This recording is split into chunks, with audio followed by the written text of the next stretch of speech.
In the previous lecture, we managed to run our first test. And we saw exactly what we wanted to see, this terminal instance showing the REPL. And I showed you how if you came here and execute the tree command, you were able to see the tree of elements that exists within the user interface of our application. It is precisely with the help of the REPL that we're going to be able to create a test that is going to interact with the user interface. And so here is what we're going to be doing. I am going to first change the name of this method because I don't want to test if the app launches. I want to test if the app navigates to login. And I will still leave the execution of the REPL in here in place, but I also want to tap on the login button that appears on the main page.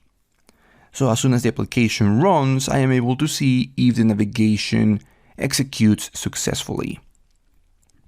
So what I want to do is click on this button right here, the one with the text of login that I can see right here. And that will be simulated or performed by the test through the tap method. The tap method that is coming from the iApp property is precisely going to be able to tap on any sort of text. If it is a button, well, the button is going to react to that tap. So what I need in here inside of the tap method is a way to tell which of the elements inside of the tree of elements is going to be executed. And so notice that I can pass a couple of things. The overload of this method that I'm going to be using is the second one, the one that requires a function. And so I'm going to be creating a lambda expression in here so that C evaluates the text.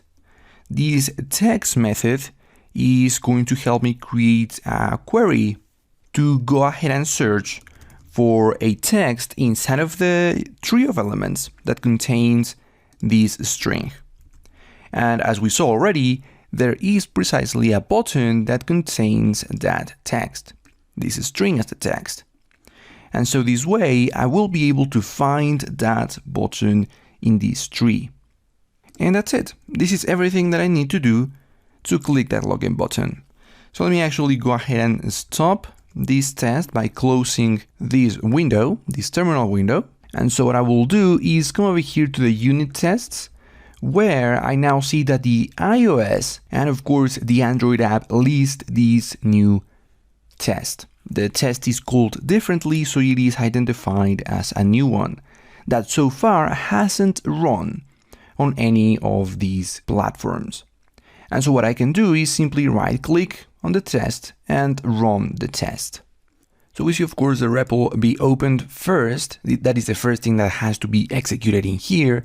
But I'm going to go ahead and close this and notice what is going to happen as soon as I close it.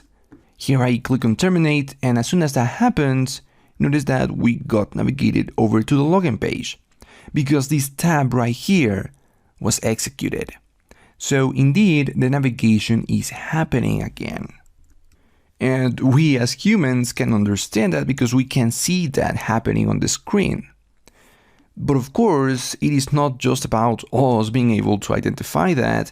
We have to assert something. We have to evaluate if something is true. So of course we know whether the test fails or not. So what I will do is actually call this tap method before calling the REPL. And this way I am going to see that terminal instance open after the navigation over to the login page. Let me rerun this test, show you everything on the simulator.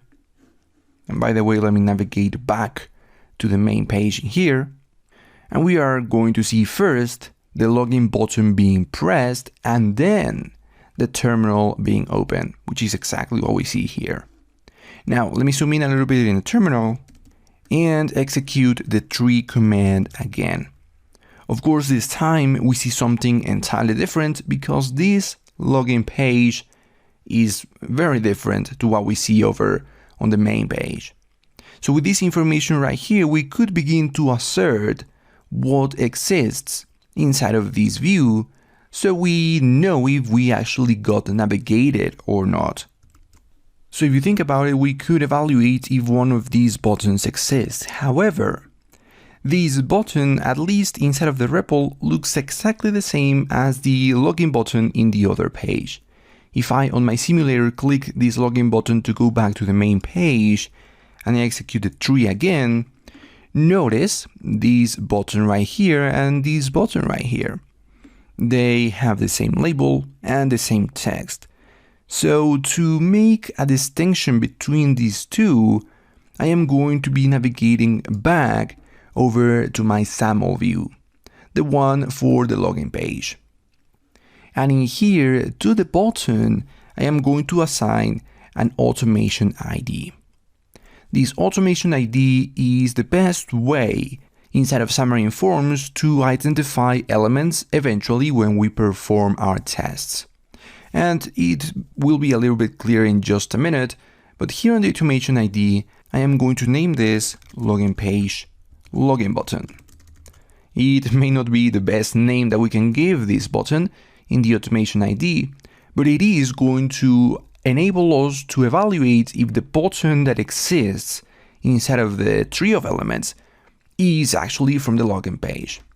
So with this small change performed, let me go ahead and close this REPL instance so the test finishes and rerun the test. This time we are still going to see the navigation happening, but as soon as the REPL is open and we explore the tree of elements, we should see one new element be listed, or rather one more property of the button that we were already seeing, which would be that automation ID. So here we still see that navigation happening. But now if I here in the REPL execute the tree command, notice the UI button.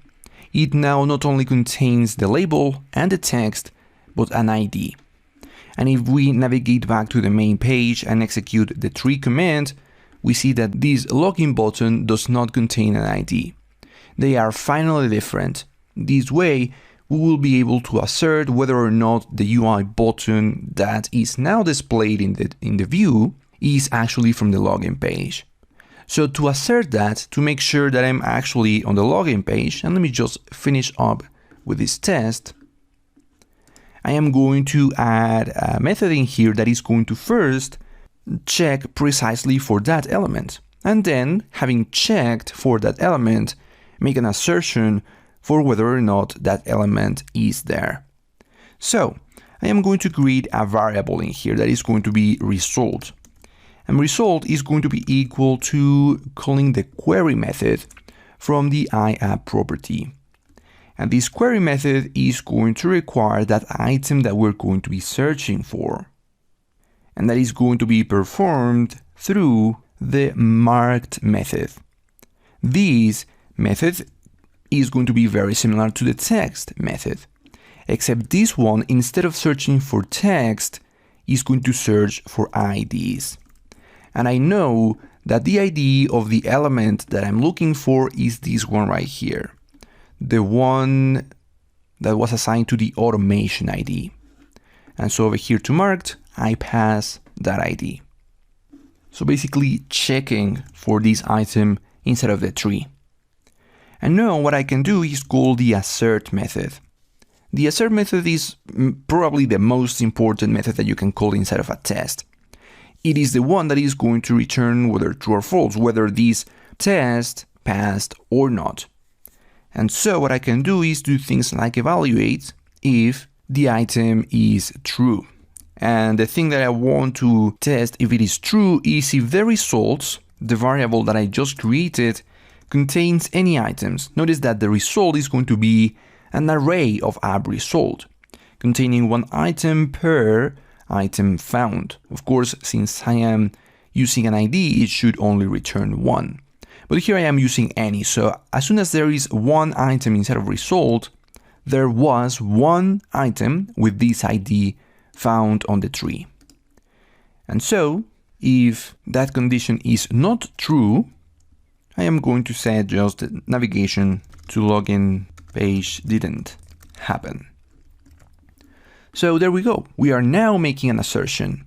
Now that I am checking for items that have this ID, that I know already are listed inside of the tree when we run REPL, and that I will now be asserting whether this query returned anything, I can run my test again, and in fact, I won't be needing the REPL, at least for now. So let me rerun the test. I am going to open my simulator. Of course, I shall see first the navigation happening, and then we'll see whether the test succeeds or not. If we navigate back, we see that the test was successful. That means that the item was found, because as we saw in the REPL, it is indeed in there. But now we are searching it through its ID, similar to what we did up here through the text. And then we assert whether or not this result contains any items. And if it does, it means that it found this button, which means that we are in the login page. So that means that the app navigates to login successfully.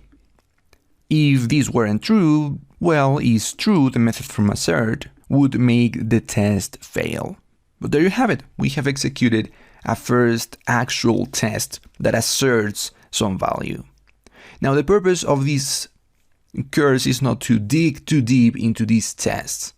I know this is a very simple test, but now that we have this working and that we have some assertion in here, and that I've explained the basics of this creation, I want to go back and focus in App Center. Throughout this section, we have prepared our projects to perform these tests, and now we have one test in here. So the next step would be to upload all of these tests, currently only one, over to App Center. So in the next lecture, we're going to see exactly how is it that through the CLI, which we already installed in one of the previous lectures, we can upload this information over to App Center and start running these tests in the cloud.